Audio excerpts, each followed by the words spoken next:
Well, shalom, my friends, and welcome to our video Bible study series on the book of First Timothy.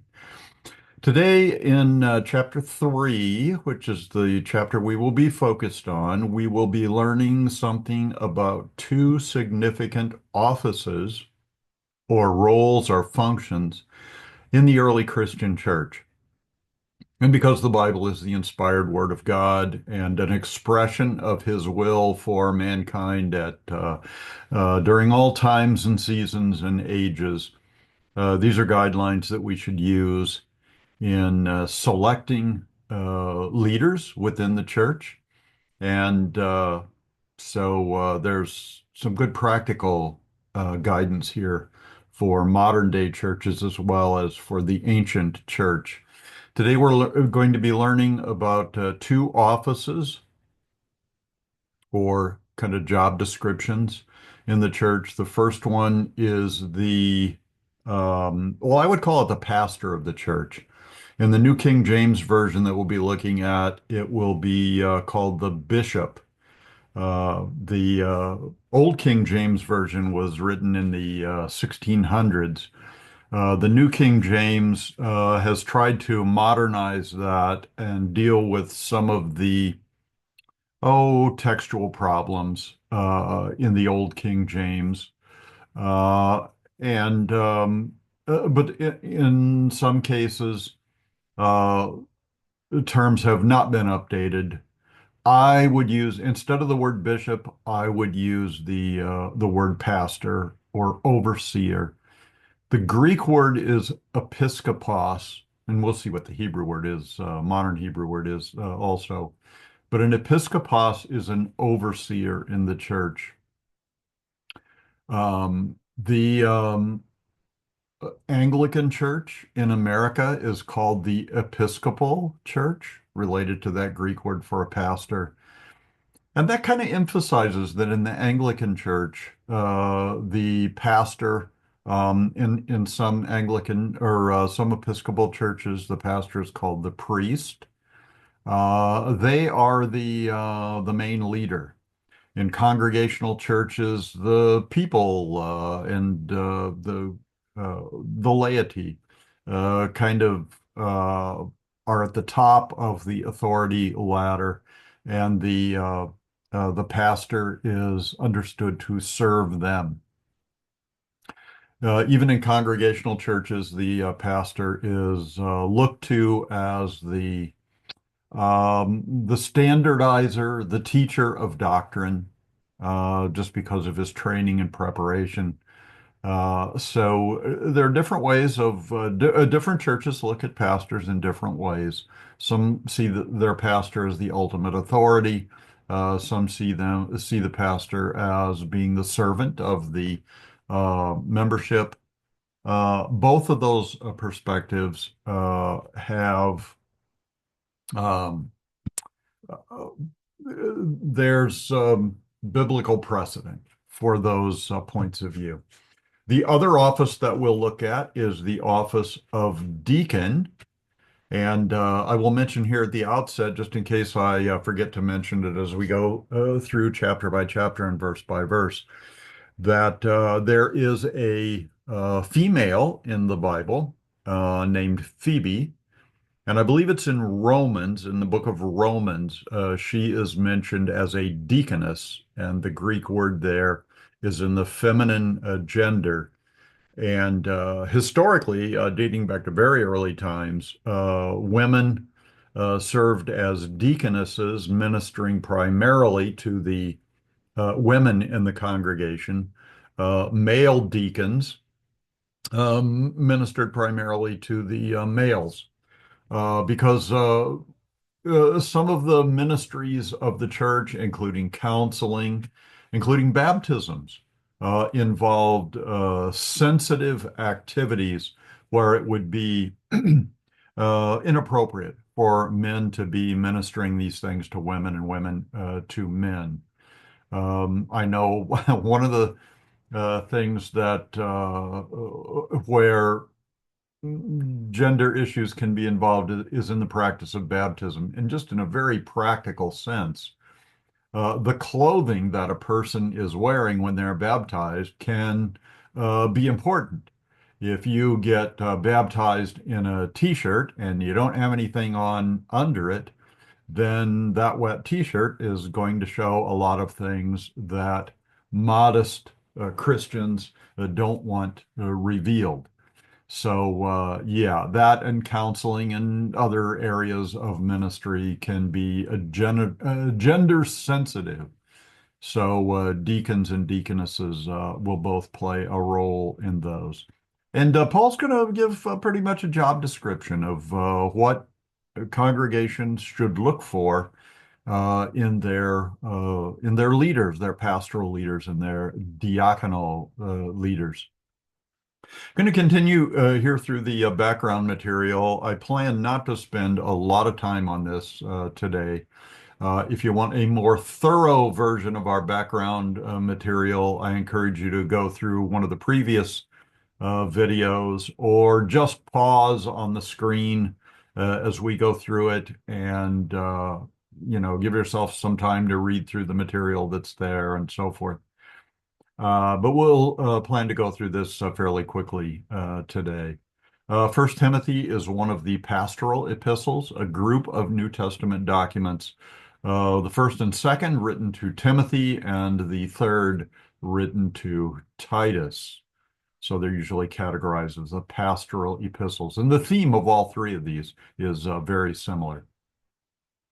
Summary of First Timothy from the Dake Annotated Reference Bible. The date and place that Dake gives us, perhaps written from Macedonia.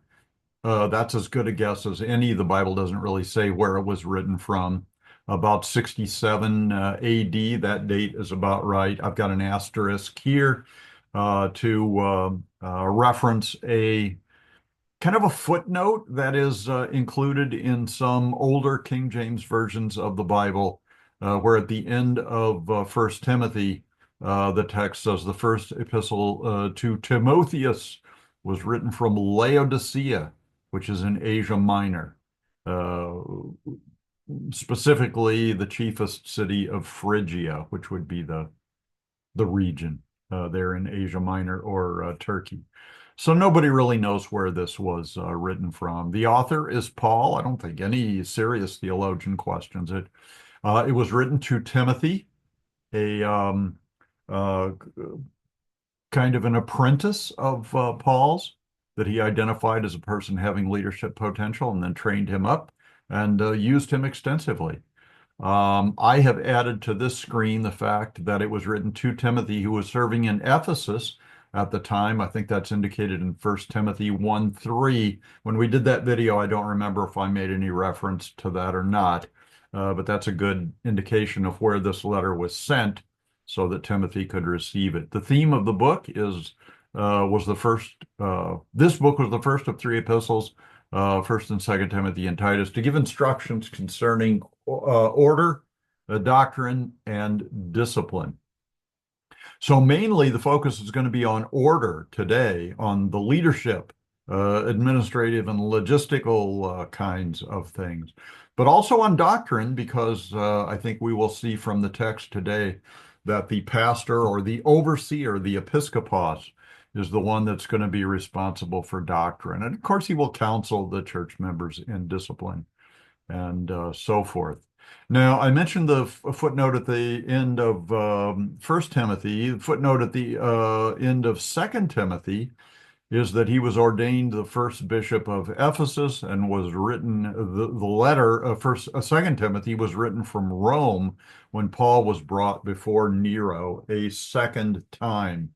We know a little bit about the first imprisonment of Paul in Nero's reign from the end of the book of Acts, like the last chapter of the book of Acts. But after that, we don't know what happened. So we look to church history, people like Eusebius, who in this quotation from the history of the church that Eusebius wrote, Eusebius indicates that there were two imprisonments of Paul. The first is here in the dark blue print. The second, at the end of which he suffered martyrdom, is in the light blue print, just to show that according to church history, there were two imprisonments. Paul was released from the first and went out and did ministry in some places. Then we have the history of Timothy's relationship with Paul, especially, but also Silas and the other members of the ministry team. From Acts 16, which was kind of the initial ordination into ministry, Acts 17 takes place in Macedonia and Greece. And then in Acts 18, that's the ministry in Athens and Corinth. Finally, in Acts 19, the riot at Ephesus, which Paul caused Paul to leave Ephesus and continue his third missionary journey through Asia Minor and into Macedonia and Greece on his way to uh, on his way to Corinth. And we know from the scriptures that Paul wrote Second Corinthians from Macedonia, and it may have been at the same time that he wrote this letter to Timothy, who was in Ephesus. So yeah, while Paul was in Ephesus, he was kind of dividing his time between troubles that were going on in First Corinth, in Corinth, and troubles that were going on in Ephesus. So we'll go ahead to our text and take a look at what First Timothy 3 has to offer us. That was only 11 minutes in the background stuff, so that's pretty good for me. Maybe this will be a shorter video. The last one was quite long, an hour and 40 minutes, I think. Okay, chapter 3, verse 1. This is a faithful saying. If a man desires the position of bishop, he desires a good work. So here we have that Greek word that I mentioned in the introduction.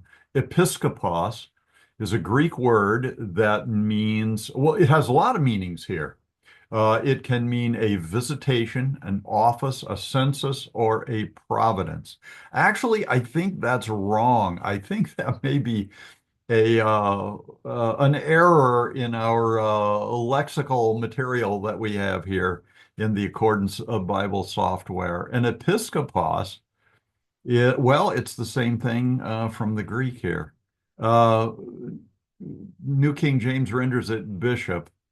What it literally means is an overseer. Skopos means to scope out something, like to, and epi refers to the perspective of the person who's doing the seeing. It would be upon. So it would be to look over a congregation. Now, the modern Hebrew word for this is manhig, which has to do more with the leadership function than what a bishop or a pastor actually does. So this is the word overseer. When the King James Version was translated, a bishop was an overseer of local pastors. He would be like what in the denomination I served would be called a district president. But in the biblical context, a bishop is the pastor of the church. And there was kind of a saying in the early church that went one altar, one bishop, one altar, one pastor, which kind of argues against team ministry. Because the early church met in houses, I think what that meant was that if a house church had more people uh, involved and in attendance that could be served by that one pastor, then they would start a new congregation in somebody else's house, and that house would have its own pastor. When churches started building church buildings, large assembly gatherings for potentially hundreds of people to get together, then altars could be served by team ministries, usually under the guidance of a lead pastor. So that's the pastoral office that we're talking about. And if a man desires that, he desires a good work, which actually is a significant statement because it's indicating that some men, some individuals desire to have the office of pastor. The Greek word, there's actually a Greek word I'm not familiar with, or apparently means to desire. So let's see what the Hebrew is. Shoef. Shoef. Yeah, I think that would be desire also. So a person can desire the office of pastor. There are some modern church bodies that believe if a person desires leadership and seeks after it and kind of campaigns for an office, that almost disqualifies them for it because that person might be thought to be hungry for power and authority over congregations of people, and that's not what they're looking for. They're looking for the servant of all. Whoever wants to be greatest in the kingdom will be the servant of all. So they feel that a man should not desire that position of leadership, but should be observed by others and invited to take that position. I think that's a valid perspective for churches to have. Uh, but verse 1 here is saying that if a man desires the position of a bishop, he desires a good work. Um, I guess actually what Paul is saying is that the position of a bishop is a good work to have.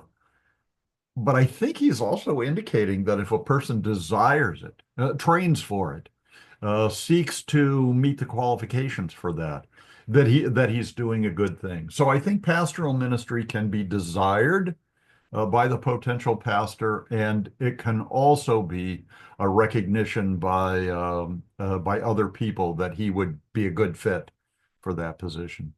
So here we begin with the job description in verse 2. A bishop, pastor, then must be blameless. So the Greek word here for blameless is an epi lamp tone, lamp tone. Uh, the definition we're given here is blameless and irreproachable. So this is a person who like lives a life of integrity.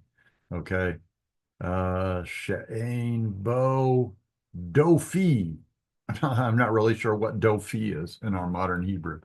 So we'll go with blameless. You live your life in such a way that people can't find anything wrong with it.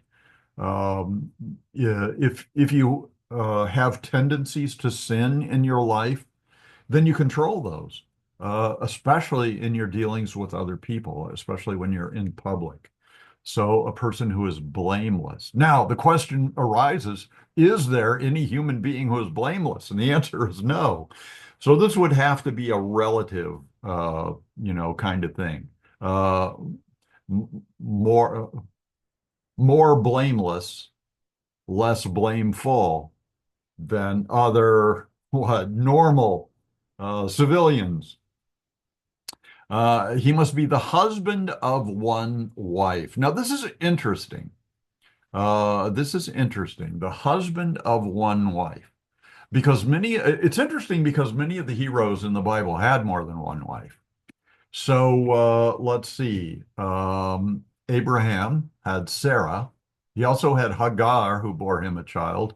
And after Sarah died, he had Keturah, who also bore him children in his very old age. So Abram had more than one wife. I think Isaac only had one, but Jacob had four. Uh, Not that that was the goal that he was shooting for, but because his father-in-law, Laban, was kind of a trickster, he ended up with four women, two certainly like top level wives, and the other two, I don't know if they should be called concubines or lower level wives or whatever. They were the servants of the two women that Jacob married. David had multiple wives. I think it was seven, maybe more than that. Solomon had hundreds of, I think it's 700 wives. Most of those were political arrangements with foreign rulers, and so they would give one of their daughters to Solomon to marry, and so that doesn't imply that Solomon had a close, intimate relationship with these gals, but they were a lot of political arrangements. But the women in his life became his downfall. So the Old Testament is full of polygamous marriages, and they seem to have God's approval. There's even a place in the scriptures where God says to David, I gave you all these women, and yet you weren't satisfied with that. You went after Bathsheba and so forth. So I think when you look at all of the polygamous marriages in the Old Testament, you see problems arising from those multiple relationships. Um, because God, talks about supplying all those wives for David and maybe by extension to others, I don't know if we can say that God's absolute best will for human beings is to have one man marry one woman, and that's it. No wives, additional wives, no concubines, no multiple husbands for a woman, because there are so many examples of polygamous marriages that God blesses.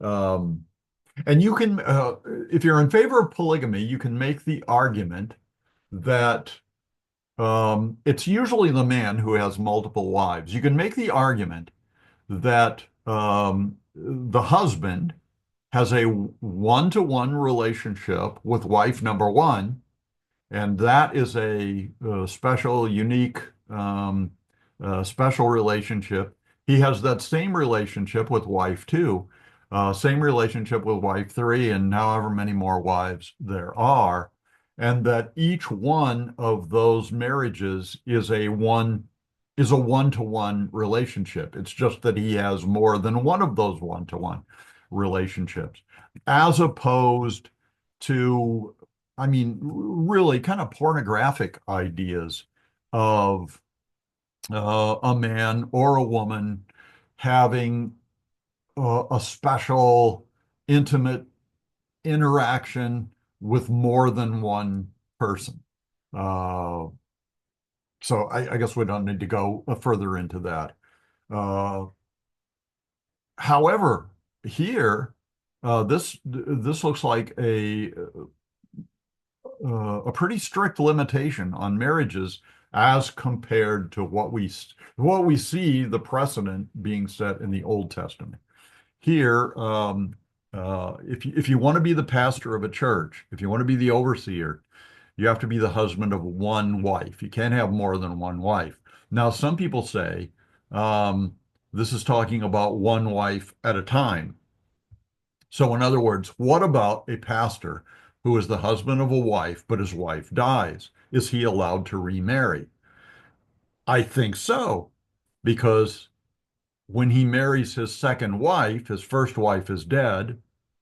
The Bible does allow in the New Testament, I think it's 1 Corinthians 7, it might be Romans 7, allows for remarriage if the first wife has passed away, and vice versa for the wife as well. If her husband passes away, she's allowed to remarry.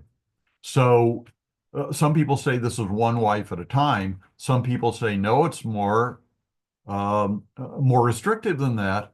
If he's married to his first wife and she dies, then he has to remain single the rest of his life.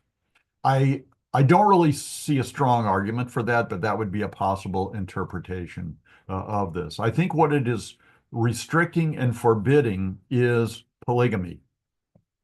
Now, it may be that the New Testament teaches monogamy, strict monogamy, one husband with one wife, at least one at a time, because the New Testament looks back on the Old Testament and sees all the complications, all the difficulties that are involved with polygamous relationships, and decides to end it right there. So, those people would say the New Testament improves upon the Old Testament by making marriage one man and one woman for life till death parts them, and then with the permission, usually with the permission to remarry. Now, before we move on from that, I think that's a good guideline. I think that's a good guideline for marriage under the terms of the New Covenant. But having said that, I would also emphasize that this is talking about a bishop. It's not talking about all the members of the church. Well, it may be implying that this is the best arrangement for all members of the church, but the limitation is only placed on the bishop. Okay. And I think it may be placed on the deacon as well, the kind of lower level leader, the administrative and logistic leader, as opposed to the theological leader.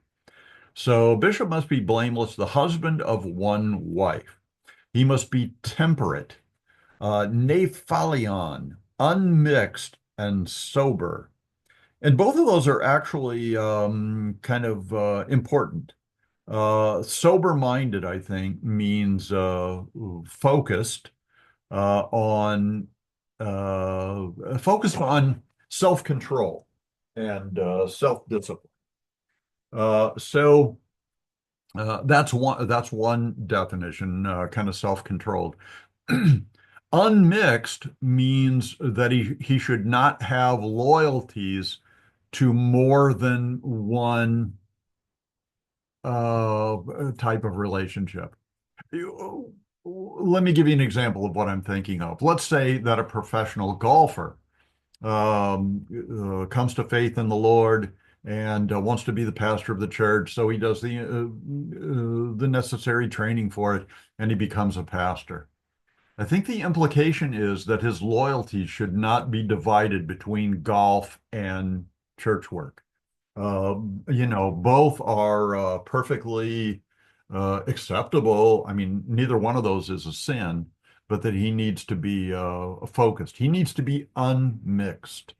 And I'm not even sure what the Greek root words are here, but we'll kind of go with that.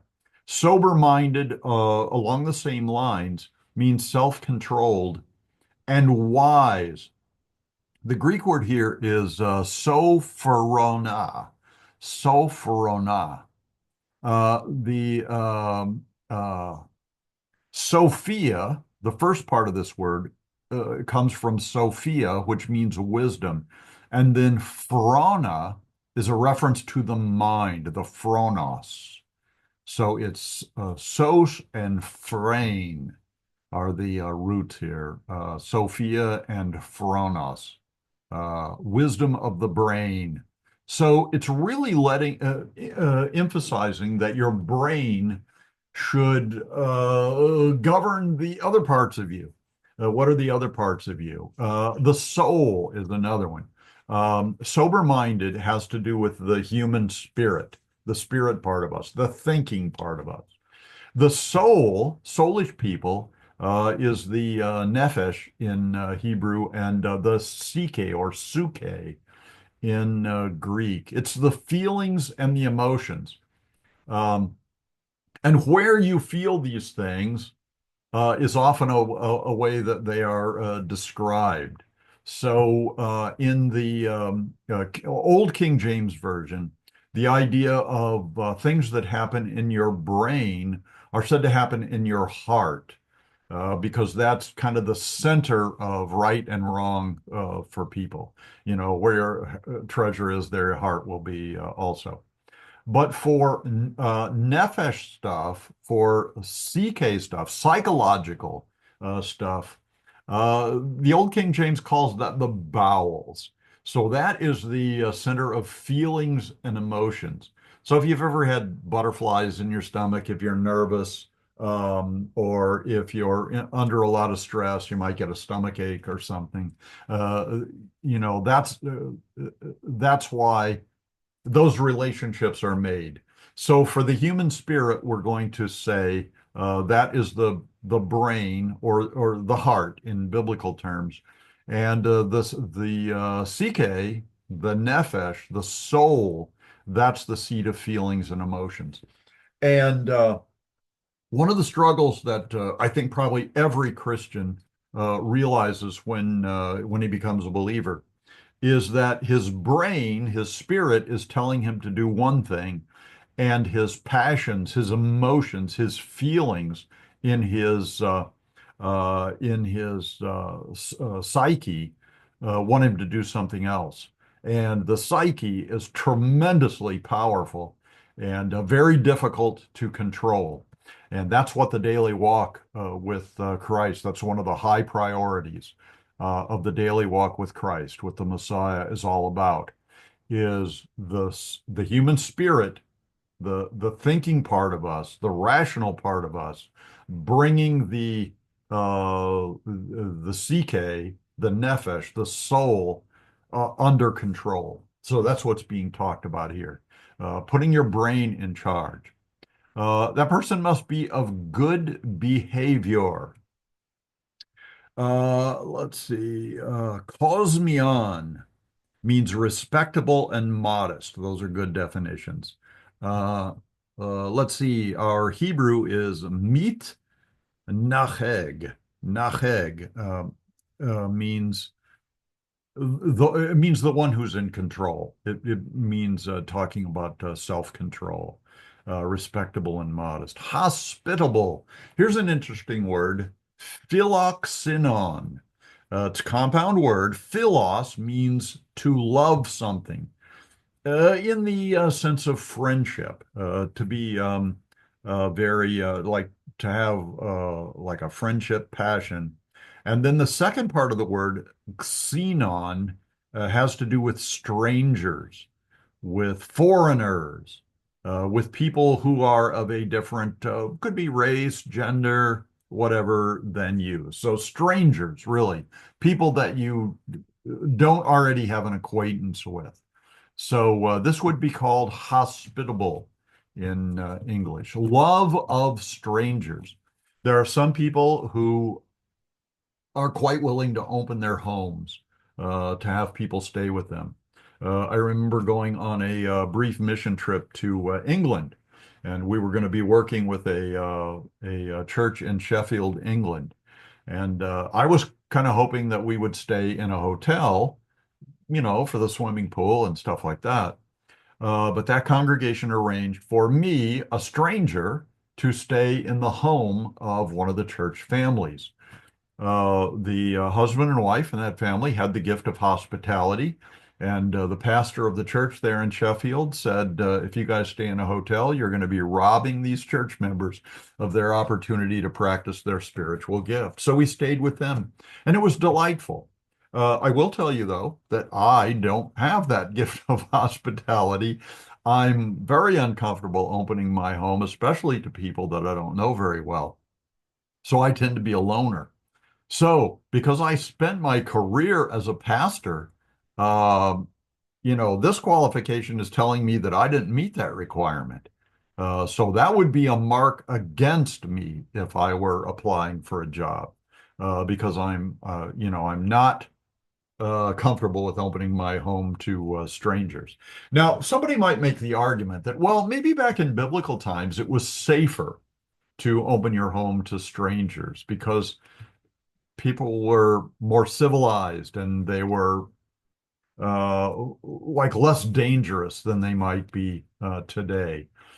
But I don't know if you can make that argument. The biblical era was pretty barbaric, pretty violent, and people would have been in danger opening their homes to strangers. And, unless they could be recommended by somebody who did know them. So anyway, there's hospitality, and I don't have it. Able to teach is one here.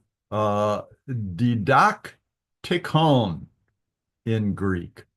In Hebrew, it's yodea lelamed, which means knowing how to teach. So yeah, both of them mean able to teach or knowing how to teach. Uh, and I think if I were going to highlight one of these uh, aspects of the job description, I would underline this one and put it in bold print because I think let me put it this way. As we go through the qualifications for a deacon, you're going to recognize that some of them are identical. In fact, most of them are identical. So then you might say, well, what's the difference then between a pastor and a deacon? And I think the thing that would stand out in the description for a bishop or a pastor or an overseer is this one, able to teach. Because in the Christian congregation, the lay people who don't have, most of them, the privilege of being able to dedicate years of study and being mentored by more experienced church leaders, by people who have professors in theological institutions who have dedicated their lives to learning like everything there is to know about theology. Churches should and do look to their pastor to help them interpret the Bible and understand the Bible. So that's why this one is so important. Now, the question might arise, how do you get that teaching? What's the best way to get it? The conventional way of getting it in this day and age is usually for a man. Some churches allow women to be pastors. That would be a good point to make. In all of the descriptions of the office of bishop or overseer or pastor, the pronouns are all masculine. Now, sometimes masculine pronouns can also include mixed groups. So that's not a good argument against female pastors.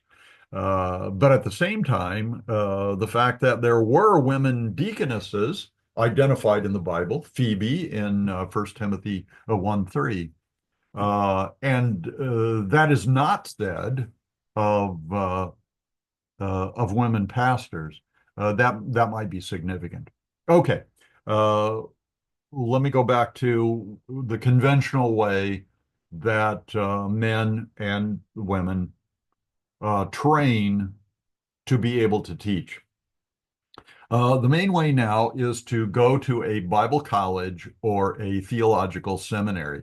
And the difference, usually, I'm sure there are exceptions, the difference is that a Bible college is usually a 4-year undergraduate degree. You get a Bachelor of Arts degree in Bible science, or you get a Bachelor of Science degree in the same thing. And for many churches, for many denominations, that's all the qualification they're looking for, 4 years of an undergraduate degree. For other church, and these would be the more traditional mainline denominations, the Reformation era denominations, they look for an undergraduate degree, primarily in the field of theology, but then an additional 4 years, or for some 3 years, of graduate school training to earn a Master of Divinity degree, an MDiv. So they're looking for a master's degree. I think that's a good way to get your theological education and to learn how to be able to teach. Teaching, I would say, involves preaching from the pulpit and also teaching from the pulpit and also from in other venues, in the conference room or the classroom or whatever. Pastors need to be able to do that. Other people, other congregations, other denominations feel that the best way for a potential pastor to learn how to be able to teach is to be mentored by an experienced pastor who hopefully has become a theologian himself. Now, I had both. I got an undergraduate degree in education, which wasn't preferred, but it was a great start. And then when I got out of the service, I went to a 4-year seminary. So I had 3 full years of classroom instruction in theology, practical, kind of deeper theological stuff, and even administrative and logistic training in how to preach and things like that from professors, from people who had PhDs and THDs in theological things. So I had that. But my third year of seminary was in a suburb of Chicago where I served as a deacon, kind of a pastoral assistant to a very experienced, kind of a father pastor to me.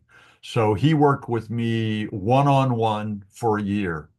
And I would have to say that that vicarage year is what it was called in my denomination. Some people call it an internship or an apprentice arrangement or something like that. That was where I learned the most. Certainly learned more practical because I was doing all the things that he did. I would observe him for a while, then I would take responsibilities for the various pastoral functions and things like that.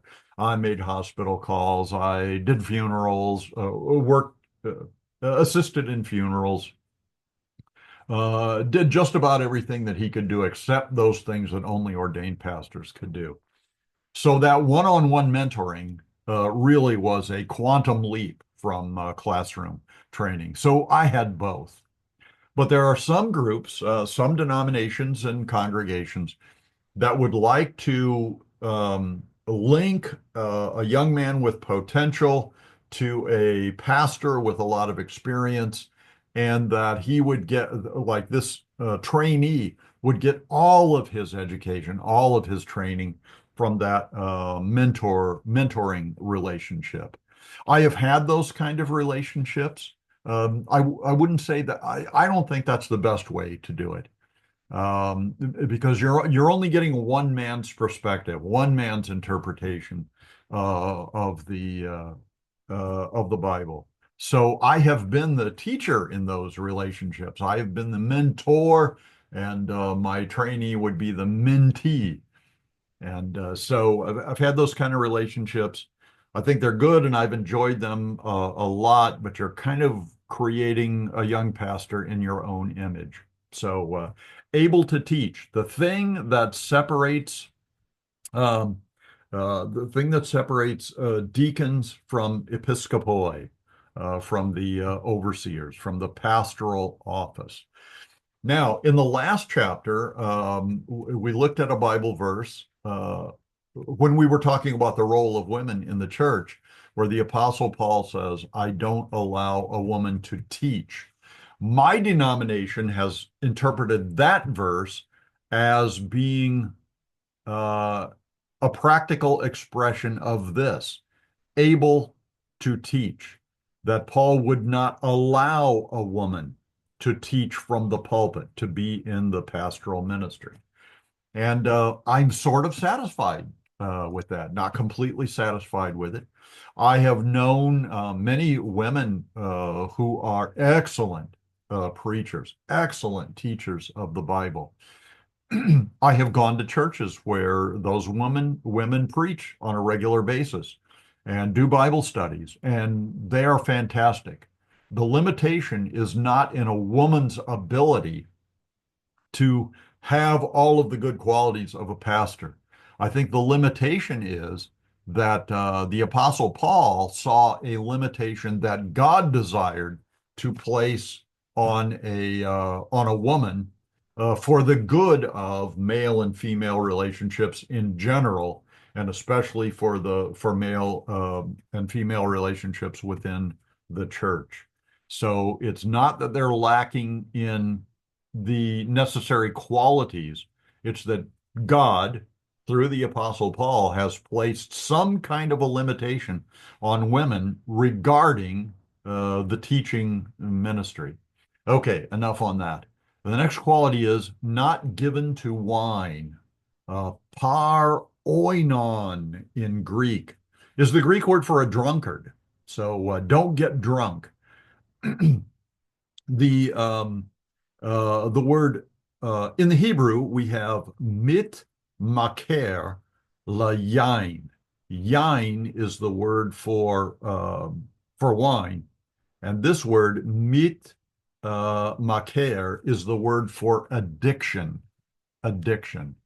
Par oinon, I would say that means like a person just kind of navigates away from wine. But the modern Hebrew says not addicted. Lo mit maker layain, not addicted to wine. And addictions are a problem for any human being, but especially for a pastor.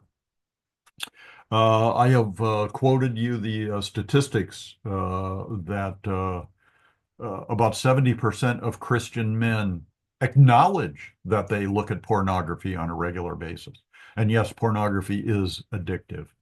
The percentage for pastors is a little bit lower than 70%, but it's still the majority. It's still over 50% of those in the pastoral ministry have a problem with pornography. And I was one of them. God set me free from that. I know there is deliverance from it, but I'm also very much aware of the problems with a pastor having an addiction, whether it's wine, whether it's pornography, whether it is gossiping, whether it's dishonesty. It can be anything. Any of those things can be addictive behaviors. He should be not violent. Play, play, play, catanane. That's hard to pronounce. I'm not that, as you can see, I'm not that great with Greek. My doctorate is in biblical languages, and I am weak on the Greek side of that. And it means a violent person or a bully. All right. The next one in English here is greedy, but there is no greedy in our Greek text. So what we do is we go to the little T-shaped thing right here, that little symbol that I have my cursor on, and you can see in the information window at the bottom of the page that in certain manuscripts, and the numbers there represent those manuscripts, 326, 365, 614, and so forth. There is another characteristic that does show up in the King James Version and the New King James Version, but not in the modern versions. And that word is eis krokerde. Eis krokerde. And it doesn't tell us what it means. The information window doesn't tell me what it means. But what it does mean is it means greedy. No, yeah, it means greedy. Greedy is the one that's left out. Not greedy for money. But the next word that is in there is epiakane, which means gentle, gentle and forbearing. Now, whenever we talk about gentle or meek or something like that, I need to emphasize that that doesn't mean weak. It doesn't mean being a pushover. It doesn't mean being a doormat for people. It means what it means is power and authority under control. Self-control, certainly. Uh, so a gentle person is not a weak person. Okay. People talk about sweet, gentle Jesus, meek and mild. He was anything but that. He was powerful. He was intimidating, but his power was under control. So meekness is not something to be ashamed of. It's not unmanly, but it is a great quality for men to have. And one, I might add, that is attractive to women. Not quarrelsome. Machon. The machon part of that, machos, means what? A person who argues a lot, a person who's always kind of striving with other people, gets in arguments with other people. And the ah at the beginning of that means not that way, not quarrelsome, not a brawler. So I know I should know more about Machon than I do because I think it can kind of spill over from attitudes into actual behavior. And, being the kind of person that might lose their temper and punch somebody out. So it can also involve physical violence, not covetous. Ah, phila argurion. Now I can sort through this Greek word. There is an A sound at the beginning, which means not. Then we have philos as the first part of the compound word, which means a lover of or a friend of, argurion, which means silver. It's the Greek word for silver. So it's not a lover of money. A not lover of money is what that is. Uh, Let me see, quote something covetous. What do we have in the Hebrew? Velo and not rodef. Yeah, not covetous, not greedy, not desiring money to the degree of, getting it by inappropriate means, immoral means. Verse 4. One who rules his own house well. Um, we don't really need to go into the Greek in this, but I think it also um, we could just talk about the concept here of ruling his own house well. When I was a young pastor in Nebraska, one of the pastors in the neighboring community had a high school age daughter, and she was just a wonderful girl. But she made a moral mistake and got pregnant. She was not married. She hadn't graduated from high school yet. And so my pastor friend um, offered his resignation to the congregation. And the reason he offered them his resignation was that he felt like the fact that his daughter got pregnant um, in an immoral way disqualified him for being a pastor because of this verse. Now, I would have hated to see him lose his job. He was a wonderful minister to me, and he was a great pastor. But he believed that fact, and of course, it it was a small town, so everybody knew that she had gotten pregnant. He felt like that disqualified him for pastoral ministry. The church gave him back his resignation letter and said, "We do not accept it. We want you to stay on as the pastor." He was right in offering it. I think they were right in in not wanting him to go away from being a pastor. Now, he could have been stronger about it and said, well, in good conscience, I just have to resign and go somewhere else or quit being a pastor because I can't rule my house well. I'm glad he didn't. I'm also glad that his congregation didn't accept his letter because, like I said, he was a great friend and pastor, and he loved his daughter, and he just embraced her, forgave her for her mistakes, and just continued to nurture her, maybe even more than he had before. So it's important that pastors rule their own house well, having his children in submission with all reverence. One of the pastors where I attend church now, it's a very large church. He had a son about high school age who got into drugs and was kind of rebellious. He still came to church on Sunday mornings, but he wasn't really a believer. Um, he had addiction problems, he had behavior problems, and they sent him to a facility, or like a recovery facility. And I think he was there for a good long time, maybe over a year. And while he was there, wow, he became a powerful believer with a very powerful testimony. And he is back in the church today, and the people love him and they love to hear his story.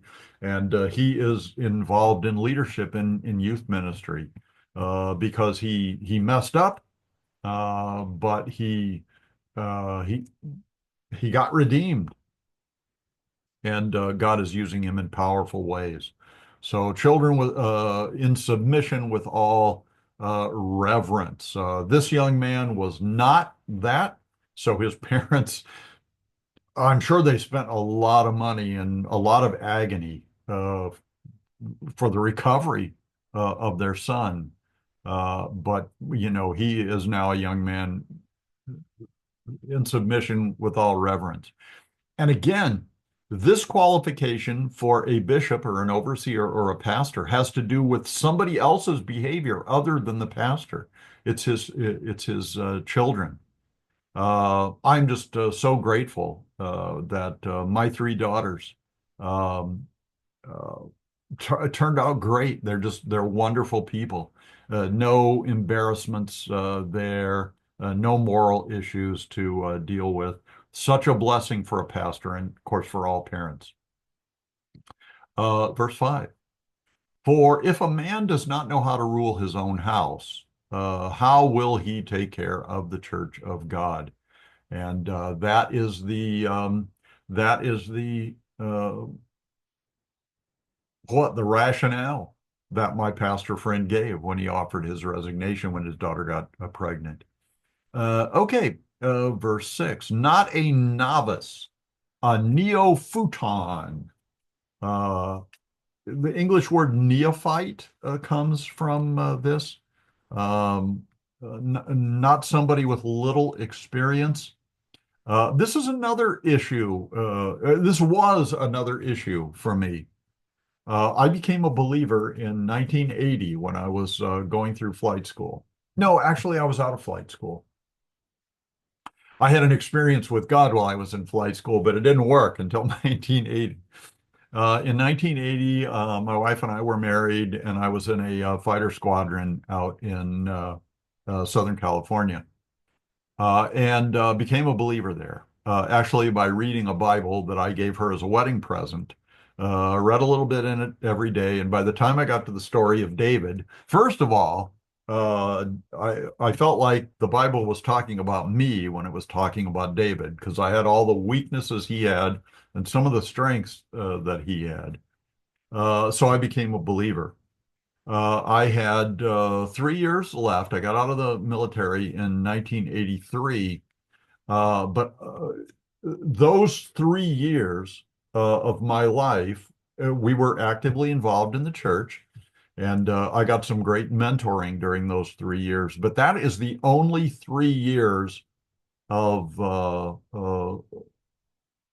of church life that I had. And I really think I needed more church experience than that before I went to the seminary.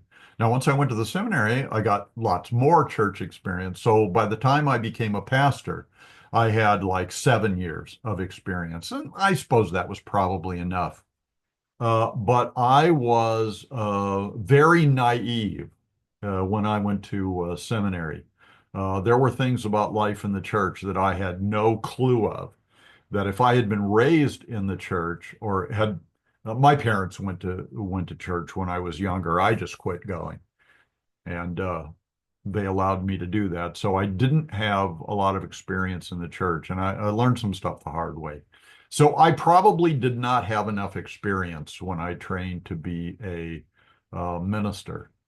I think what this is saying is that if a person has potential to be a pastor, they should probably go through kind of a mentoring situation or a formal education situation to give them not only theological information, but also experience in working in the church. Lest being puffed up with pride, he fall into the same condemnation as the devil. And I will say this was a problem for me, as it is for most theology students. Well, when a guy goes to seminary, um, it doesn't take long for him to think that he has all the answers to the Bible. There's not a question that he can't explain. And he believes that when he finally graduates from seminary and goes to a church as their pastor, he's going to, in pretty short order, turn it into a mega church because uh, he knows all the things that churches do wrong. He knows what they should do right. If they just do what I say, this is going to be a mega church. So I took that attitude to three churches, and none of them became mega churches. The last church that I served at one time had close to 2,000 members. We had about 1,800 members, but that was all due to the senior pastor who was much more experienced than me and much more mature than me. So that was a big church, but it wasn't because of me. But pride, that is pride. And if it's destructive in other areas of life, it's particularly destructive in the life of the church. So yeah, I probably should have fallen under the condemnation of the devil, uh, but I knew how to win arguments with people, and that was not the best thing. Okay, verse 7. Moreover, he must have a good testimony among those who are on the outside. I think those who are on the outside are non-members of the church.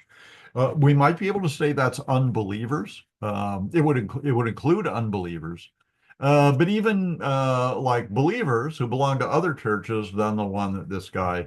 So for those who are outside the walls of the church, he needs to have a good reputation, a good testimony. Marturion, a martyrdom, in a manner of speaking. Martyrdom is giving like a personal testimony, giving a story of the truth of Scripture to people. And if you do that and it causes you to die, then you're called a martyr. But a martyr is a witness. Okay, let's see. Whoops. Yeah. So if a person doesn't have a good testimony, he might fall into the reproach and the snare of the devil also. Okay, now we turn to the deaconess or deacon. Sorry, deacons and deaconesses. And I mentioned 1 Timothy 1:3, where deacons can be female. Likewise, deacons must be reverent, not double-tongued. Uh, you've heard of people talking out of both sides of their mouth, dialogus in Greek. Um, the Hebrew word's interesting. Hafachfanim, which I think is the same idea of like talking out of both sides of your mouth. Telling one person your opinion about something or your interpretation of something and telling another person something else. Not being consistent in your communication, not given too much wine. So, both of these are qualities of both pastors and deacons. Not greedy for money. That was one that applied to pastors as well. Holding the mystery of the faith with a pure conscience. Now, some people might say that holding the mystery of the faith with a pure conscience is the same as of being able to teach or apt to teach. I don't think so, because this is something that is held within this person. I think it is saying the mystery of the faith is like the content of the Bible. What do all these Bible verses mean? What is the general scheme, the general theme of the Bible? Having a lot of Bible knowledge, but what? Holding it within, not proclaiming it. This People who have this quality would be able to answer Bible questions. They would be able to explain to a unbeliever how they can become a believer, how they can be born again and be saved. So it's people who are skilled with the mysteries of the Bible, of God's Word. and the Christian faith. They're very skilled in that, but they are not the ones who publicly proclaim it from the pulpit and from lecterns or, a teaching context. So they hold the faith with a pure conscience. Um, the pure conscience would be, not teaching things that you don't really believe are true. There were some aspects of theology in my denomination that I disagreed with. My denomination was primarily amillennial when it comes to end times prophecy. Uh, the confessional documents of my denomination did not say anything about the millennium. Uh, well, they did say something, but it was not what the amillennialists thought it said.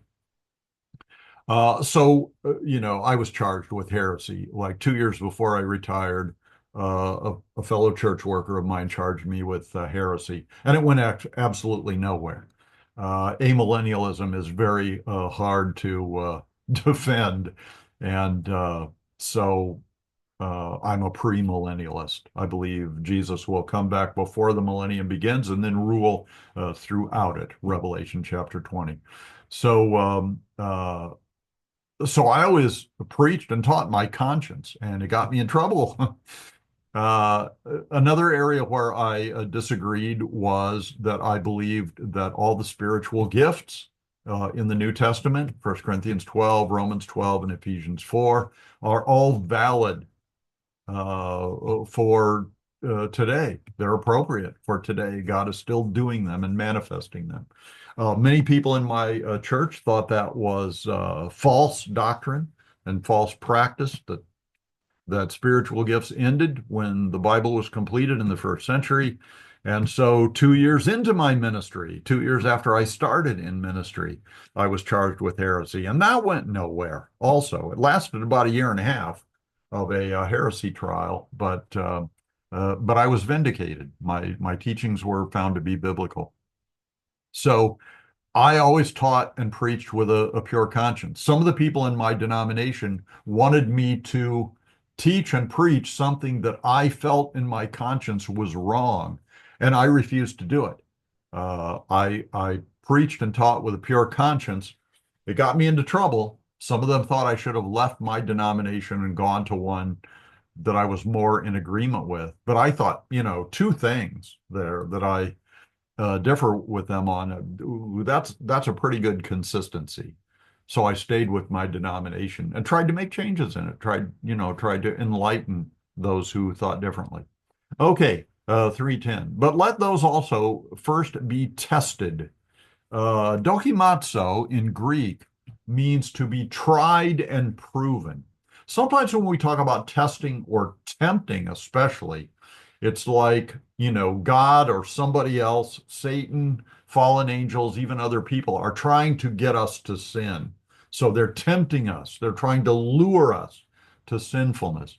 This word tested, dokimatsein, does not mean that. It means to approve through testing. So um, potential pastors should be put in situations like in a vicarage experience or in an internship experience where they are allowed to try to navigate their way through uh, what difficult, challenging situations, um, and be tested and proven in that way. The Hebrew word is bahan, and where I see this most clearly is in Malachi chapter 4. There is a passage there about tithing. And God says, uh, test me in this, in tithing. In other words, bring your 10% as an offering and see if I don't provide for you financially. So he says, test me in this. There may even be some verses that say, tempt me in this. But I've heard many pastors and theologians say, that Malachi is the exception to the rule because the Bible says you shall not put the Lord your God to the test. But in the area of tithing and stewardship, he makes an exception and says it's okay. Well, then God is not being consistent. But the word in Malachi is bahan, which means to uh, to prove by by trial, by putting it into practice and proving that what God says works. So God is not saying, test me or tempt me in this. He's saying, try it out. Try tithing and see if I don't come through for you and provide for you financially. So that is how candidates for the ministry should be tested by giving them opportunities to prove themselves and to allow God to work through them and prove them, by his own presence and power. Then let them serve as deacons. Deacons do much the same work, almost all the same work as pastors, only they are not the theological standard setters. They are not the ones who preach and teach from the pulpit. It's what I believe these verses say. Likewise, their wives must be reverent, not slanderers, temperate, uh, faithful in all things. So, um, the Greek here is gunaikos, hos autos, simnas, which means women um, should, in the same way, be reverent and holy and so forth. Some people, because the word is gunaikos, it can mean wives or women. Women. Like gynecology is a medical field that involves women, particularly their reproductive organs. So this could mean all women. And some say because it uses the word woman here, which can also mean wife, but it can also mean woman. So some would say that verse 11 here is permitting any woman to be a deacon, since we're talking about deacons here. I think that's pushing it too far.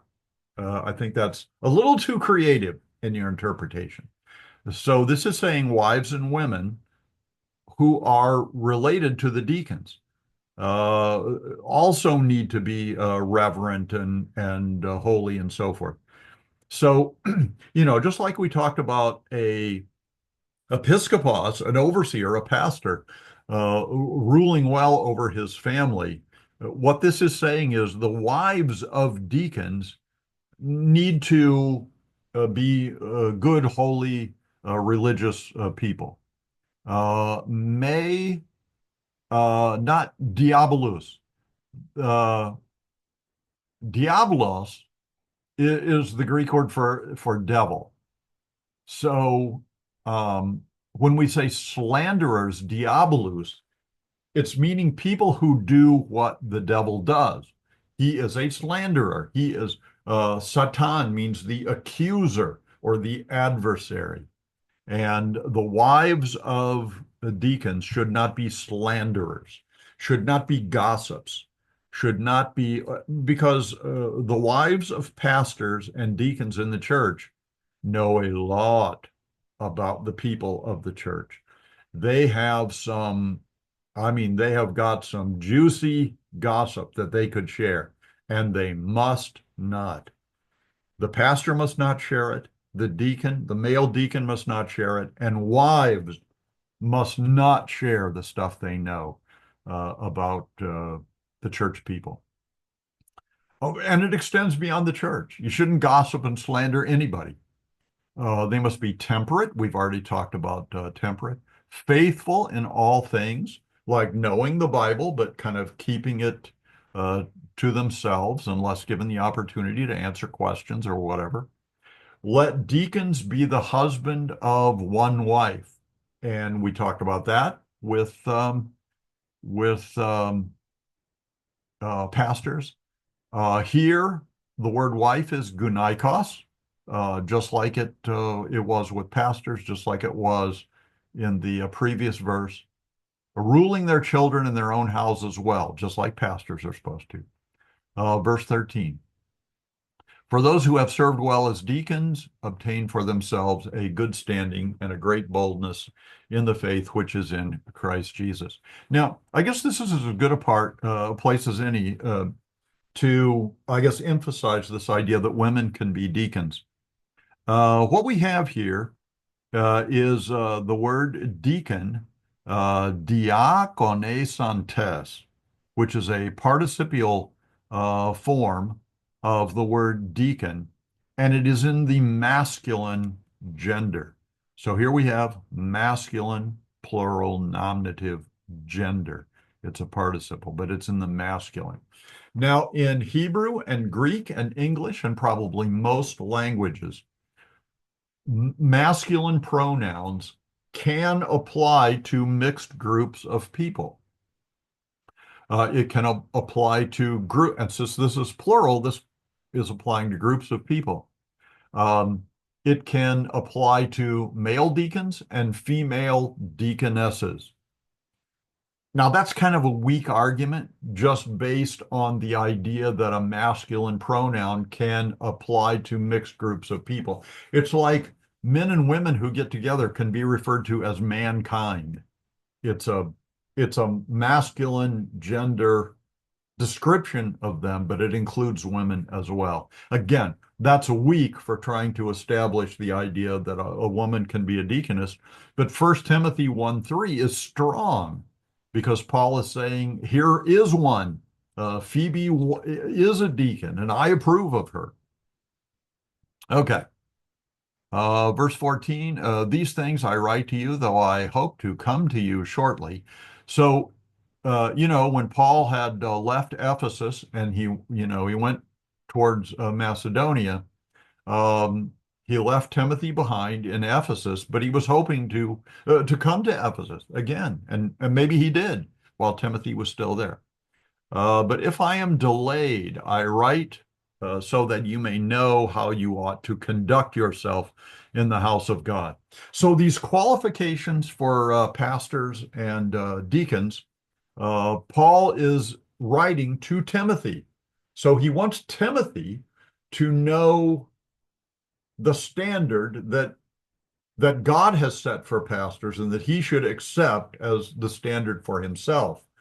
But by extension, since this is a book of the Bible, it's a job description for all pastors and all deacons of all times and places and so forth.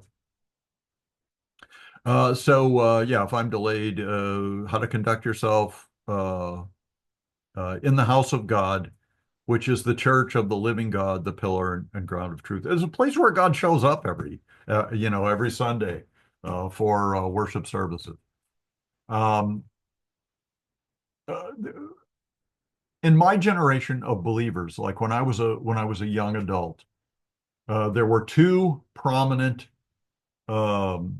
church leaders, pastors, who were very well known. I'm not going to mention their names. You can probably figure out who it was by either remembering these situations or by doing a little research.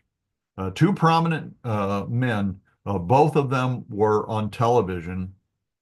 So they were televangelists, teleministers, telepastors, whatever you want to call them. Both of them were very strong in preaching against sin, but both of them got caught in sin. Both of them got caught in affairs, one of them with a prostitute. And that was bad for the church because these were such high profile people. If you're just a local pastor in a small town, I mean, the damage that's done to the church is not so widespread, but it sure is in that community, especially since in small towns, everybody knows everybody's business. So that is why pastors need to know how to conduct themselves so they don't bring disrepute upon the church. It is devastating for a pastor to be caught in sin because of the personal consequences. It might disqualify him from being in ministry any longer. but it's also devastating to the church. So he should care about that as well. Verse 16, and without controversy, great is the mystery of godliness. Now, some interpreters of the Bible have said that what follows after the colon here is an ancient hymn that, people sang to a musical tune, and it may have been. It does have like a poetic feel to it, just the what should we call it? The form of the Greek, the choice of words and stuff in the Greek hints at poetry. So here, this is talking about Jesus. God was manifested in the flesh. That should remind us of John chapter 1, verse 1. In the beginning was the Word was with God, and the Word was God. And then in verse 14, the Word became flesh and dwelt among us.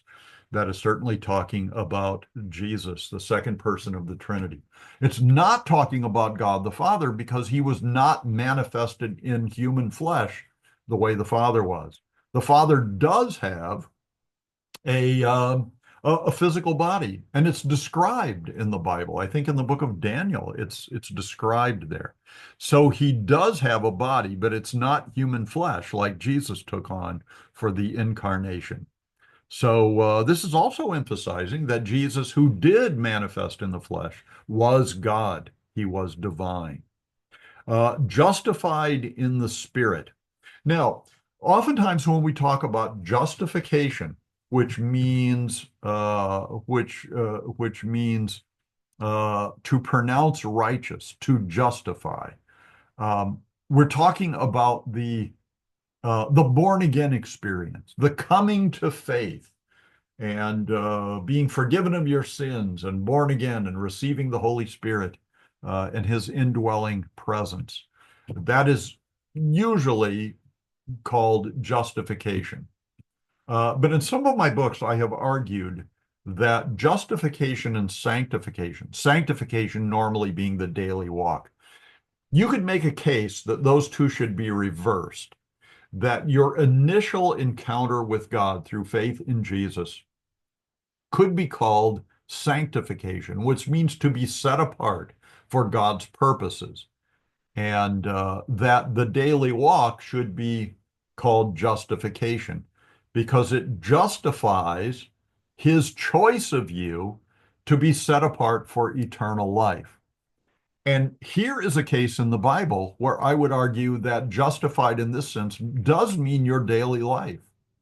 So Jesus was manifested in the flesh. He was conceived by the Holy Spirit and born of the Virgin Mary. And then for 3.5 years, well, actually for 33 years, he lived among human beings as one of us. And for 3.5 years, he did ministry. And that life of following God and ministering to others, loving God with all his heart, soul, mind, and strength, and loving his neighbor as himself, justified God's choice of him as the Redeemer. So I think justified is being used here in the sense we usually use sanctification. He was seen by angels.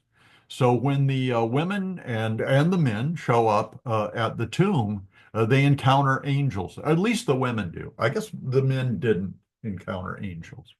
But the women encountered angels at the tomb who had seen the risen Lord Jesus and was able to proclaim to the women that he wasn't there in the tomb, that he was alive and well. He was preached among the Gentiles. Paul was probably the best known of the apostles who preached Jesus among the Gentiles. But in Acts chapter 10, Simon Peter does that. He preaches to Cornelius and his family who are Gentile. He was believed on in the world, in the cosmos, which is the civilized world, the ornamented world, the world of mankind. It actually means like to decorate or to adorn. So that's what the word cosmos means. So this is in the civilized world, all the places where in Paul's day the gospel was able to be preached. He was received up in glory. That is the ascension into heaven, where he sits at the right hand of God the Father, and from thence he shall come to judge the living and the dead. So that brings us to the end of chapter 3. Let me give you a blessing. I think the last one was from the New Testament, so this will be from the Old Testament. Yivrechecha Yahweh vayishmarecha, Ya'er Yahweh panav elecha vayuhunecha, Isa Yahweh panav elecha vayasem lecha shalom. The Lord bless you and keep you. The Lord make his face shine upon you and be gracious to you. The Lord lift up his countenance on you and give you peace. So shalom, my dear friends. I hope you'll join us next time for 1 Timothy chapter 4.